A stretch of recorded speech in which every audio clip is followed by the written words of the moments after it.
Bertepatan pada hari Sabtu 3 Februari 2024, Tumpak Wariga, umat Hindu seDKI Jakarta dan sekitarnya menggelar persembahyangan bersama Puja Wali ke-22 Pura Agung Wiradharma Samudra Cilandak, Jakarta Selatan. Puja Wali tersebut diharapkan umat sedharma tetap guyup, serta dapat meningkatkan serada baktinya ke hadapan Ida Sang Yang Widiwasa Tuhan Yang Maha Esa.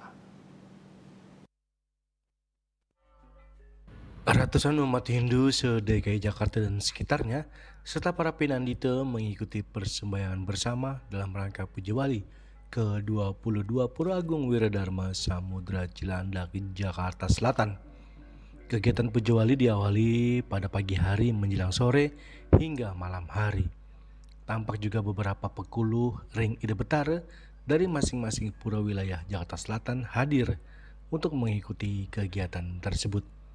Puja Wali Pura Agung Wiradharma Samudra dibobot oleh Ratu Pranda Panji Sugata dari Geria Lenteng Agung, Jakarta Selatan. Tumpak Wariga juga sering disebut dengan tumpak pengarah, tumpak pengatak, tumpak udu. Hari ini dipergunakan untuk memberi semacam arahan atau berkomunikasi dengan tumbuh-tumbuhan agar berbuah yang banyak dan hasilnya dapat dipersembahkan saat Hari Raya Galungan. Secara ringkas, Tumpak Wariga merupakan hari untuk memberi penghormatan kepada alam dan lingkungan, khususnya tumbuh-tumbuhan.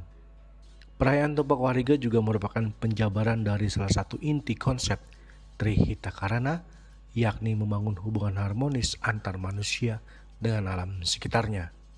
Untuk itu, melalui momentum Puja Wali ke-22, Pura Agung Wiradharma Samudra Cilandak diharapkan umat tetap guyup serta dapat meningkatkan strada baktinya ke hadapan Tuhan Yang Maha Esa.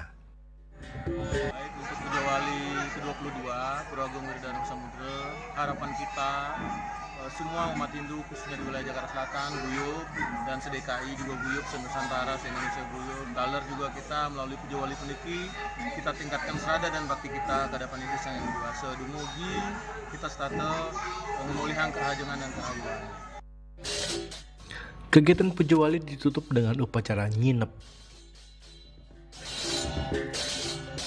Dari Jakarta, Juli Suharto dan Ketut Sumadiasa melaporkan.